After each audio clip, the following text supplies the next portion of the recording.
영민입니다. 뭐 발표하는 것도 오랜만이고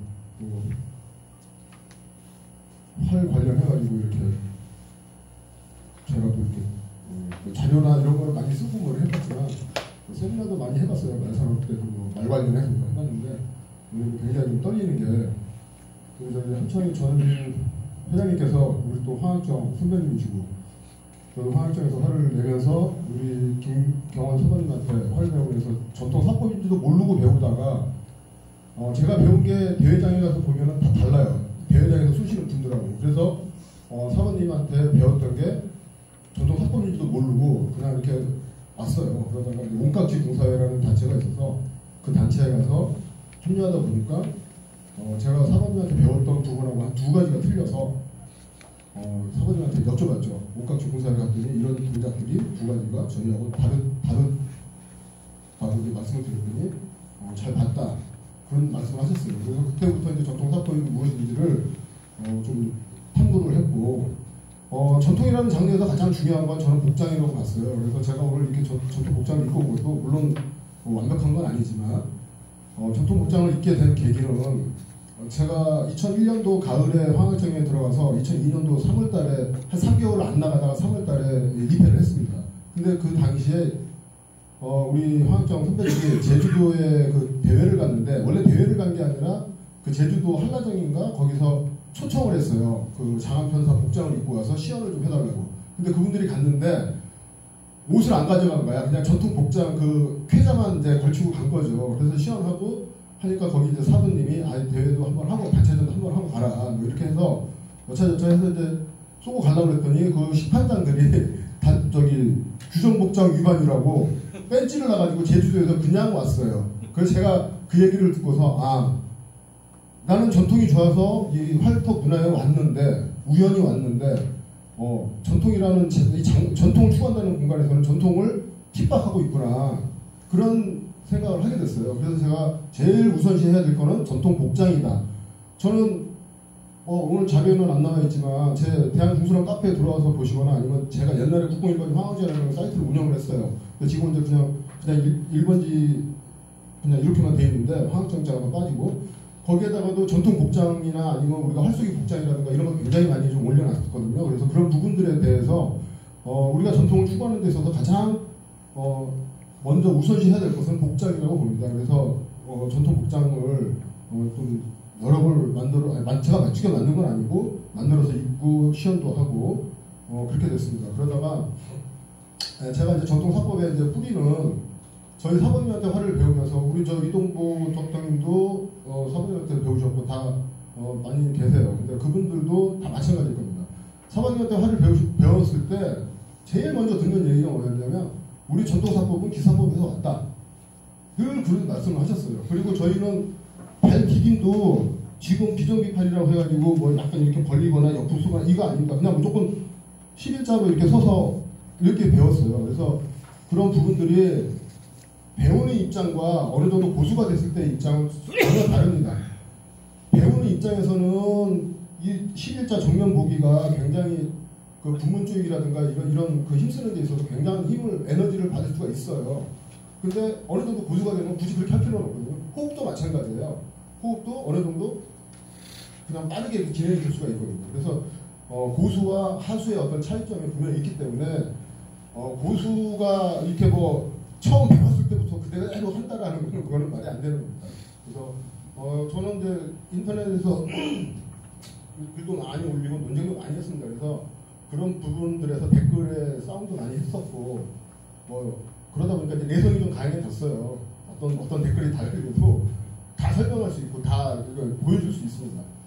오늘 제가 준비는 갑자기 발표 자료를 준비하려고 해가지고 제가 그동안에 카페에 올렸던 글들이라든가 제가 다른 세미나나 이런 데서 발표했던 것들이나 이런 거를 해가지고 이제 좀 작성을 해가지고 왔는데 너무 좀 부족한 게 많아요. 그리고 또 최근에 제가 이제 무예단체 우리 대한민국 그 무예단체 협의회라고 거기에 제가 이제 사무총장을 맡고 있는데 거기서 제가 이제 모시는 분이 봉국범예협회 그 임성무 총재님이라고 계세요. 그분이 제 솜새를 보고 무예도 보통기에 나와 있는 그 모든 무예를 다 풀었고 그다음에 우리 궁수를 그쪽 단체에서는 사예라고 해가지고 제가 가지고 있던 그 궁술 관련 서적을 다 빌려줬어요. 그래서 거기에서 그 당나라 왕조의 사경과 합법비전공화, 그 다음에 사회 결의에 나와 있는 내용들, 그 다음에 무경사학 정도에 나와 있는 내용을 다 풀어가지고 우리 진짜 사회의 모습이 무엇인가를 다 풀었습니다. 그분이. 그래서 제가 오늘 지금 PPT로 작성해서 왔는데 그분이 푸는 거를 어떻게 풀었냐면 활 쏘는 사람들은 다 몰라요. 그분은 무술을 했고 무예를 했고 여러 무예를 했기 때문에 무예 동작에 연결되어 있는 용어들이에요. 다. 우리 지금 사법서에 나와 있는 것들. 그래서 무예를 하면서 학문을 익힌 분들은 이해가 되는데 운동을 안 하고 그러니까 무예를 안 하고 그냥 이제 스포츠나 우리 체육 쪽에 잘 이해를 못하는 거예요. 몸 동작을 모르니까. 그래서 그분들이 그거를 이제 글을 보면서 저도 한번은 모릅니다. 근데 그분들이 제 동작을 다 보면서 다 풀어냈어요. 제가 이제 전통사법에서 가장 조금 깊이 좀 관심 갖고 본 게 국가인적 도척이었어요. 내가 화학학교에서 화를 배울 때는 뒷손을 우리 사모님이나 그 이선준 고모님 지금 돌아가셨지만 뒷손을 다 뿌리는데 앞손은 안 뿌리는 거예요. 앞손은 그냥 국권이 태산을 밀듯이 하라고 뒷손만 발효음이 해라 뒷손만 빼는 거예요. 그래서 저는 처음부터 산에 올라갔는데 양손이 다 벌려지는 거예요. 쏟다 보니까. 그러더니 어르신들이 옆에서 자꾸 뭐라고 잔소리를 하시죠. 야, 앞손을 그렇게 하면은 춤이 나고 뭐 표가 안 맞고 뭐 어쩌고 막 이렇게 말씀을 하시는 거예요. 그래서 잔소리 듣기 싫어가지고 그냥 흘려잡기로 배웠는데 막중으로 자꾸 그냥 버티고 그냥 쐈어요. 그러다가 그렇게 가다가 보니까 이제 전통사법의 인터넷이라는 게 보급이 되고 인터넷을 통해서 이렇게 정보를 얻다 보니까 무경사 국가인적 도척 속의 그 그림이라든가 저는 달리면서 쏘는 것도 제가 먼저 시작을 했어요. 2007년도인가 8년도에 그 하이서울 페스티벌 할 때 18개 애들하고 공연을 촬영공에서 하면서 프로그램을 단순하게 우리 활 쏘는 건데 이거 뭘로 할까 해가지고 그때 7가지 동작을 만들어낸 거예요. 달려가면서 쏘는 거, 뒤돌아 쏘는 거, 앉아서 쏘는 거 뭐 여러 가지를 했어요.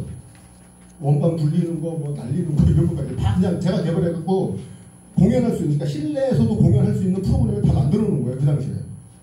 그래서 다 해보니까 어느 날 인터넷 뒤진가 달려가면서 쏘는 그림이 나오는 거예요. 그 김홍동가 신윤복인가 그 그림 중에. 그러니까 제가 하고 있는 이 몸짓은 그냥 자연스럽게 옛날부터 다 했던 거예요. 저는 뭐 그걸 어떤 사료에서 찾은 게 아니라 그냥 내가 달려가면서 왜 못 쏴? 할 수 있죠. 그러다가 우리 2011년도에 그 최종병기 하려는 영화 있죠? 그 제가 다 궁술 지도를 했습니다. 그 배우들. 그 감독이 2010년도인가 2009년도인가 와가지고 제가 달려가면서 쏘는 거를 산에서 막 달려가면서 쏘고 하는 거를 보고서 시나리오 수정을 해서 그게 1년 걸렸어요. 그래서 2011년도에 개봉이 된 거예요. 2009년도에 가을인가 겨울에 찾아왔었어요. 그래서 그런 영화가 탄생이 됐는데 거기에 배우들 다 지도하면서 아주 저도 10년을 기울였죠. 본받은 건 아니지만. 그래서 그런 부분에서 전통사법이 제가 이제 관심을 갖고 2005년도부터 이제 말을 타기 시작하면서 그 국가인적 도처 속에 있는 저 그림, 저걸 저희 단체에서는 국가사법이라고 명명을 했어요. 네. 저렇게 되는 이유를 사람들이 알아야 되니까. 활태사법하고는 전혀 좀 다르죠. 활태사법하고. 그래서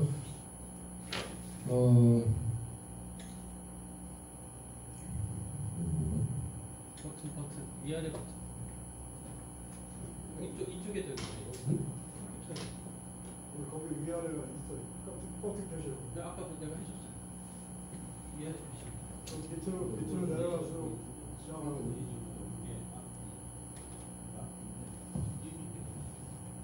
지금 저기 편집하면 소지상이 나나? 저기 그거를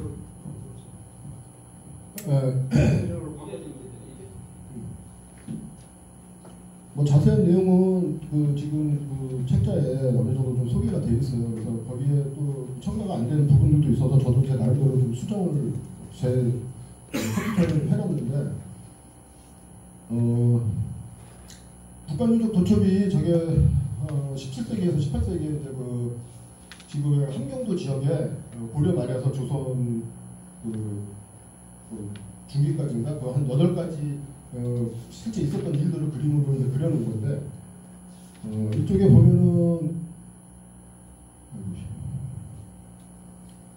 저쪽에 보면은 이게 뭐더라 제목은 모르겠다. 다음 장에 나오긴 하는데 지금 저쪽에 달려가면서 말 타면서 활 쏘는 그 그림에 보면 앞손은 활이 뒤집어져 있고 시줄이 하늘 땅으로 향하고 있고 앞으로 향하고 있죠. 그러니까 뒷손은 손바닥이 하늘을 보면서 뒤로 딱 이렇게 뒤집어져 있고. 자, 그러니까 저거를 우리가 이제 그 사법비전공화나 그 옛날 사법서에서 보면은 봉전두 용팜이라는 점두팜이라는 이런 용어로 나와요. 그러니까 그 부분이 지금 저 동작입니다. 앞손과 뒷손의 이 조화로운 이 모습이 우리가 뭐 일명 항무형이라고도 하죠. 항무형이라고 하는데 지금 저 그림에도 보면은 앞손과 뒷손이 조화롭게 다 움직이고 있습니다. 이렇게. 우리가 일명 고자체기라고 하는 게 있어요. 고자체기. 활투에서 많이 사용되는 용어인데 고자체기는 온각지에서 이미 인위적인 힘으로 회복을 비튼다 해서 활병이다라고 정의를 내렸습니다. 그래서 저는 고자체기라고 처음에는 용어가 없어가지고 고자체기라고 썼다가 활대업기라는 용어로 정립을 했어요. 자, 활대업기는 뭐냐면 우리는 인위적인 힘을 가하지 않습니다. 쏘고 나면 양쪽 손에서 고무줄을 당기고 있다가 가위로 툭 잘랐을 때 힘없이 튕겨나가는, 당기고 있는 쪽으로 튕겨나가는 그 고무줄의 원리랑 똑같다고 보시면 돼요. 활을 쏠 때는 만작을 했을 때까지는 힘을 주고 있지만 발시되는 순간에는 내 몸에 힘을 다 빼야 됩니다. 그럼 저절로 저렇게 앞손과 뒷손이 저런 형태가 됩니다. 저도 저거 우연히 된 거예요. 근데 그 우연은 그냥 우연히 된 게 아니라 육사박물관에 가면은 고종 황제의 어궁이 있습니다. 어궁. 그거 보신 분 계시죠? 그 중통을 보시면요, 굉장히 폭도 좁고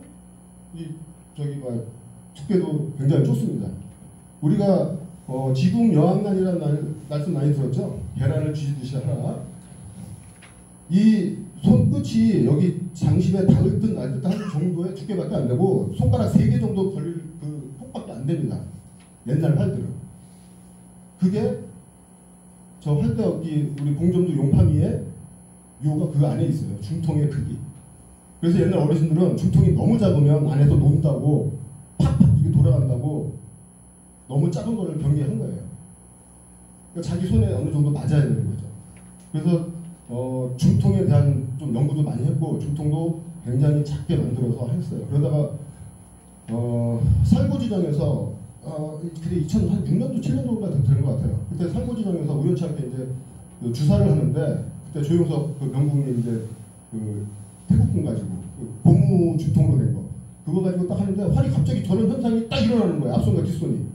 그래가지고 너무 기뻐가지고 조명국하고 통화를 했습니다. 그래서 이게 중통이 작아서 제 손에 맞아서 그런 겁니다. 그래서 너무 좋다고 막 했는데 그러니까 그때부터 해가지고 쭉 왔는데 저도 뭐 책을 본 지도 오래됐고 또 한문의 깊이는 뭐 제가 또 한문을 많이 알지를 못하다 보니까 그 용어가 옛날에 책자에 다 있음에도 불구하고 저도 이해를 못했고 많은 사람들도 이해를 못했어요. 그러다가 용어 정립을 하는 데 있어서는 이제 우리 공군부의 옆에 임성근 총재님이 그걸 다 풀어서 해줬는데 제 몸동작을 보고 그거를 다 이해를 한 거예요.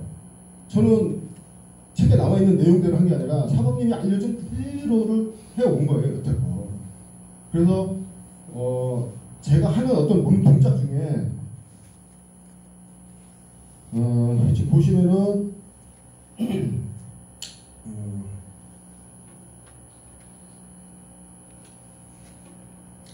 이 맹호방등 공시옥토라는 말이 있어요. 이것도 그 사법 비전공인가 거기에 나오는 내용이긴 한데 옛날 사법서에는 다 나오는 내용들이에요.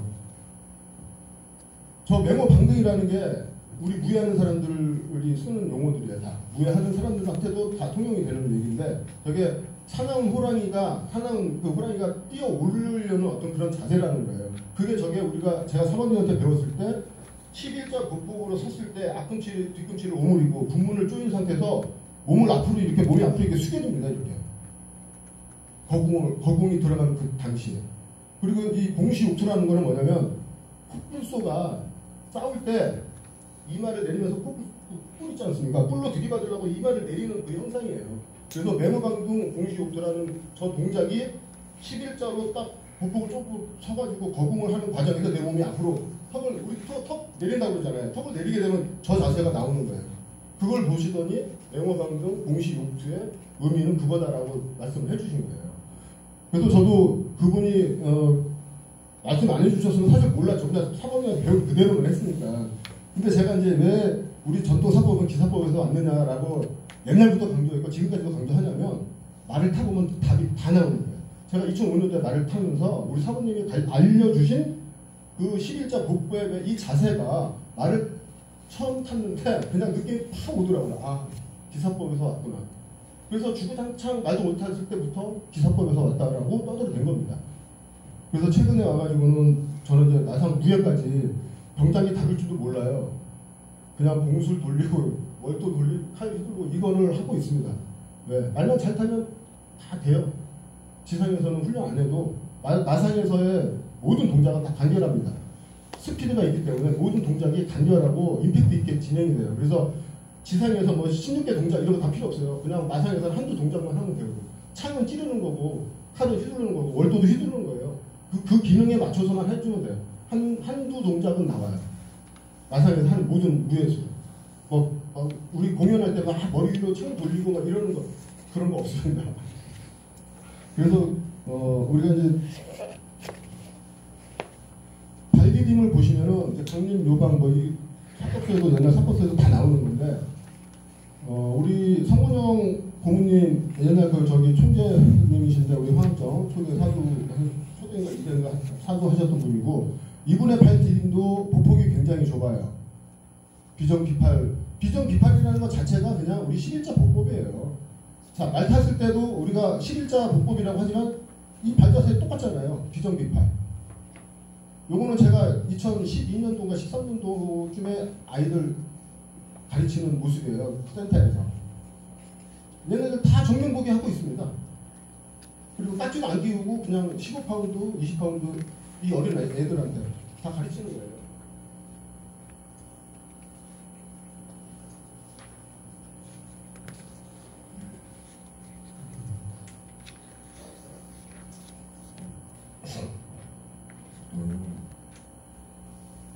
그래서 우리가 이제 발 복폭을 넓게 했을 때보다도 좁게 했을 때 그 분문 쪼이기가 더 강하게 일어나면서 우리가 그 어떤 상체의 힘, 그러니까 하체의 힘을 이용해서 상체의 힘을 발산을 시킬 수가 있거든요. 그래서 우리 활동에서도 한번 해보세요. 이게 11자로 그냥 어깨 넓이 정도만 벌려주시고 뭐 약간 뒤로 빼줘도 돼요. 한 3초 정도 이렇게 3분 정도 빼주셔도 되고 그냥 앞꿈치 힘 주시고 분문에 힘 막 주고 한번 쏴보세요.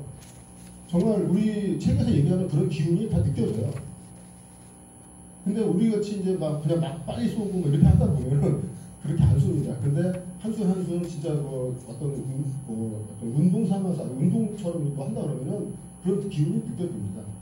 그래서 옛날 그 화학적에서 사관님한테 배웠던 그런 어떤 동작 하나하나가 제가 그 기마 공수를 찾아가는 데 있어서 굉장한 자산이었고 굉장히 소중한 가르침이었습니다. 그래서 그런 부분들을 제가 이제 팔터에서도 이렇게 뭐 많이 설파를 하고 인터넷을 통해서 논쟁도 해봤지만 결국은 많은 다수가 경기화된 이 궁체로 가고 있고 또 많은 어떤 변화가 그렇게 가다 보니까 사실 좀 힘들었어요. 이 팔터 문화 속에서 싸운다기보다 싸운다기보다도 이해시키는 게 힘들었죠. 그래서 저는 그냥 승마 쪽에서 그 승마인들이나 아니면 이제 배우고자 하는 사람들을 지도하는 과정에서 그런 활동들을 지금 하고 있습니다. 저는 뭐 대한중도협회나 이런 거를 뭐 비판하려고 얘기하는 건 아닙니다. 그분들이 잘못된 부분들이 있는 거를 나는 분명하게 지적을 하는 거고 또 발전적인 어떤 모습으로 변화되기를 바라는 마음에서 하는 얘기이기 때문에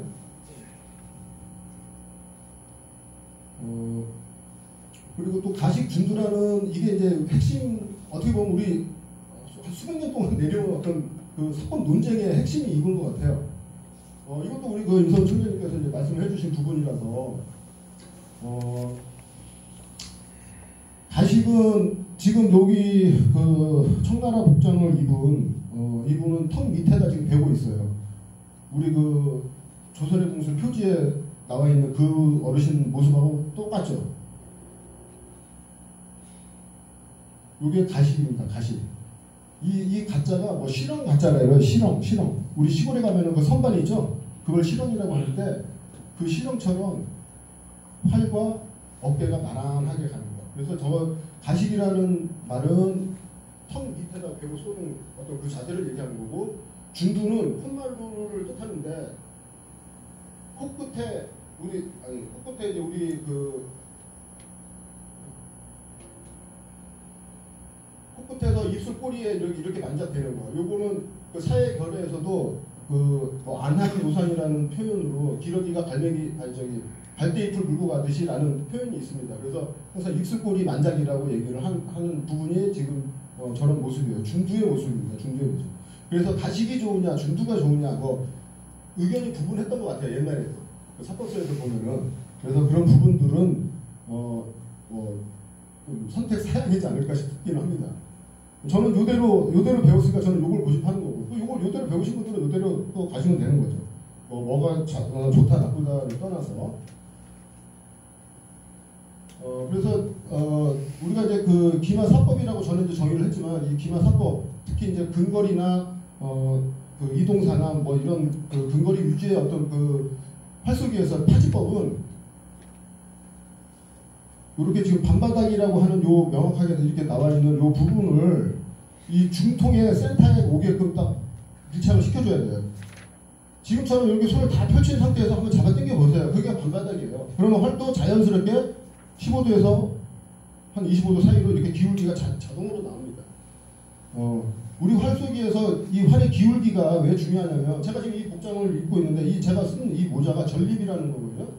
조선 중간에 그 전립이라는 모자인데, 우리 고구려 그 벽화에 보면 옛날 그 말 타는 무인들의 모습들이 굉장히 많이 나오는데, 벽화에 나와 있는 고구려 그 모자들이 한 200여 가지가 넘는다고 사료에는 그렇게 나와 있어요. 초원에서 말을 타, 우리 왜 그 농사꾼들 농사 짓 때 왜 밀짚 모자 쓰고 농사 짓지 않습니까? 그 햇빛 많이 받고 이러니까 그런 의미라고 보시면 돼요. 말을 타고 달리는데 모자 안 쓰고 다니면 눈부셔, 안 보여. 그러니까 우리가 손으로 이렇게 눈 위에다 이렇게 가리면서 멀리 보잖아요. 그러니까 그런 그 멀리 볼 수 있는 어떤 그 햇빛을 가려주는 역할을 하는데, 이런 모자를 쓰고 활을 쏘면 세워서 쏠 수가 없어요. 자연스럽게 엎을 수밖에 없는 거예요. 그래서 우리 활이 과학이야. 이게 쏘임새 자체가 이게 걸리기 때문에 엎혀서 쏠 수밖에 없었고, 우리가 북전이라고 하는 이 동작이 나올 수밖에 없는 거예요. 이 모든 거는 저희 화학정의 사모님이 다 알려주신 거를 가지고서 그대로 따라 해봤더니, 그대로를 만상에서 해봤더니 그 기사를 하는 데 있어서 하나도 어려움이 없었어요. 그대로 반영이 됐던 겁니다. 자, 지금 이 흘려잡기는 응조라고 합니다. 응조.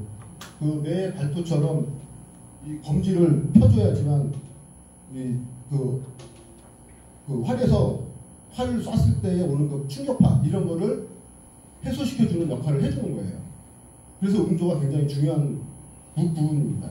제가 여기 옛날에 중손에 엄지를 다친 적이 있어요. 그래서 하도 이제 어르신들이 활을 이렇게 잡고 이렇게 채듯이 부자채기 하듯이 하니까는 활 안 맞는다고 그래가지고 막중으로 잡았는데, 막중으로 잡고 쏘다 보니까는 하나만 쏴도 너무 아픈 거예요. 그래서 다시 흘려잡기로 이렇게 했더니 몇 발을 쏴도 아무 영향이 없는 거야. 그래서 그때 내가 이제 느낀 거죠.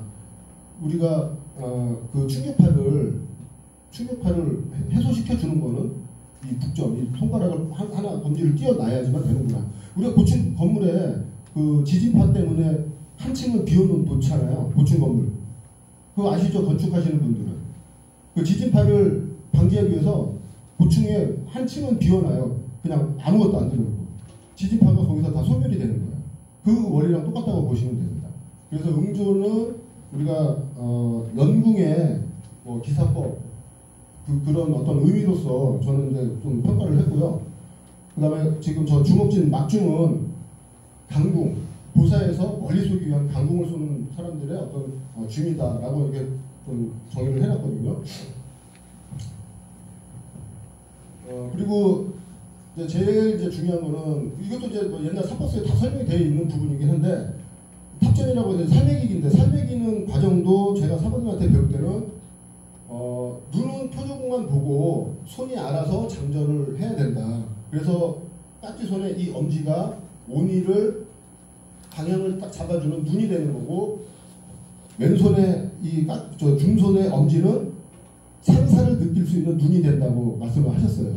그래서 상사와 온이를 엄지로 양손의 엄지로 안 보고도 감촉을 느껴야 된다. 그래서 저 그 연습 무진장 많이 했습니다. 눈 감고 화살 장전해서 땅에다 대고 쏘는 연습을 무진장 많이 했었어요. 네, 기사를 하기 위해서. 그리고 저는 산에서 필드 아처리라는 장르를 제가 이제 실전 활쏘기라고 하는데 우리 연천에서 대회한 것도 이제 그것 때문에 만들어진 거지만 그 필드 아처리라는 장르가 있습니다. 산에서 사냥하듯이 전쟁하듯이 이렇게 타켓을 요소에서 놓고 10m, 20m, 30m, 40m 이렇게 골프처럼 코스를 돌면서 하는 그런 경기 방식인데 그거를 제가 최초로 이제 우리 동호인들하고 모임도 하고 대회도 하면서 근사에서는 빠른 속사가 관건이에요. 빨리 장전을 해야지만 적보다 그러니까 잘 맞추고 못 맞추고는 두 번째 문제고 적보다 먼저 쏴야 돼요. 그러니까 빠른 그 장전이 나와야 되거든요. 그래서 안 보고 장전하는 게 내 몸에 어느 정도 습관이 돼야만 된다고 우리 선생님께서도 이제 말씀을 해주셨고 그렇게 이제 배워왔는데 제가 이제 실전에서 그 필드 아처리라든가 기사를 하다 보니까 사모님의 말씀 하나하나가 굉장히 다 허투루 이렇게 알려주신 게 아니더라. 다른 사람들은 그래요. 이제 우리 사모님을 아시는 분들은 책 보고 이렇게 설명했겠지. 근데 왜 사모님은 쏨새가 다르냐 이런 또 비평을 하더라고요.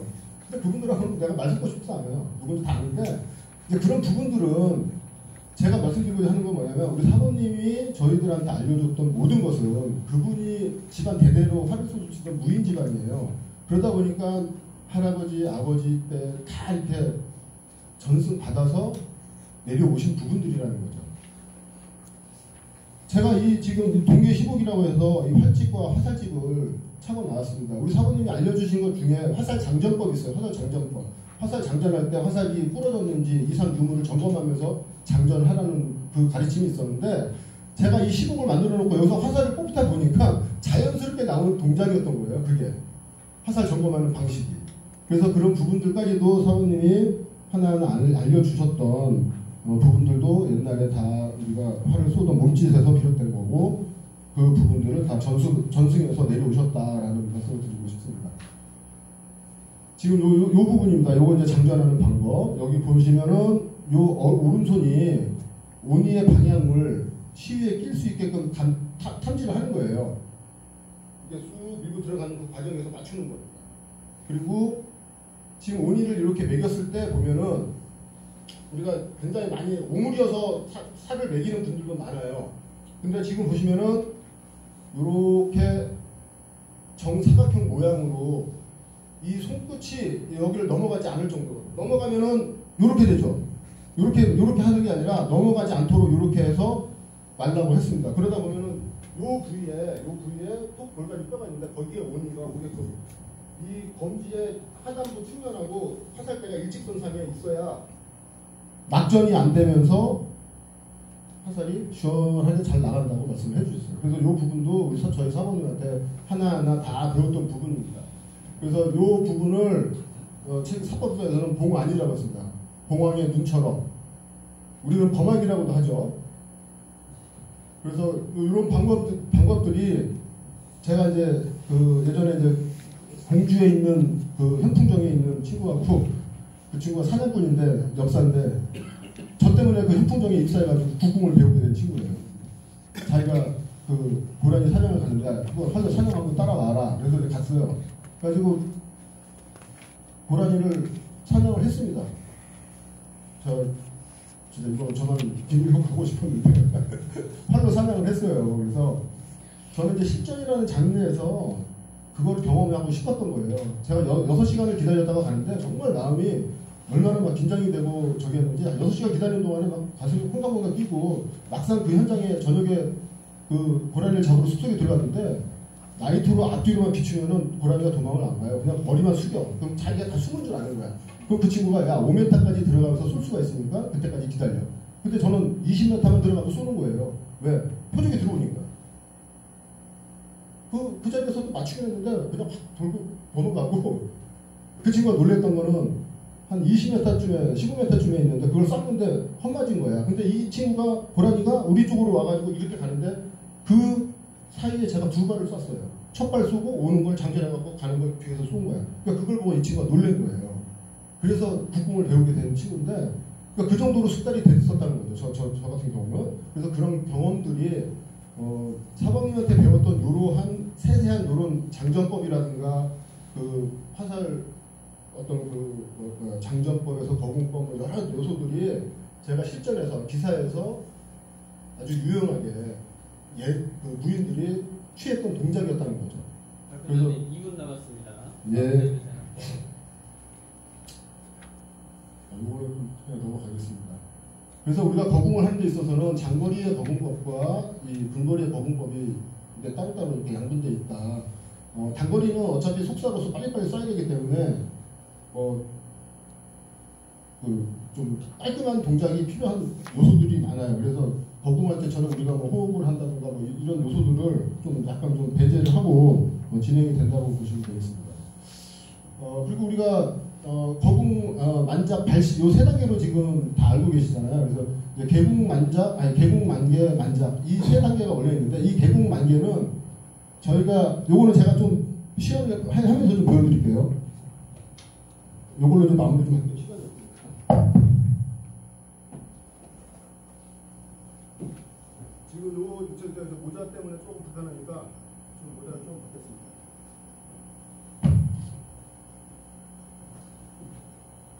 자, 이 상태에서 거궁을 들어 올릴 때 이렇게 들어 올려서 개궁은 팔을 당기는 거잖아요.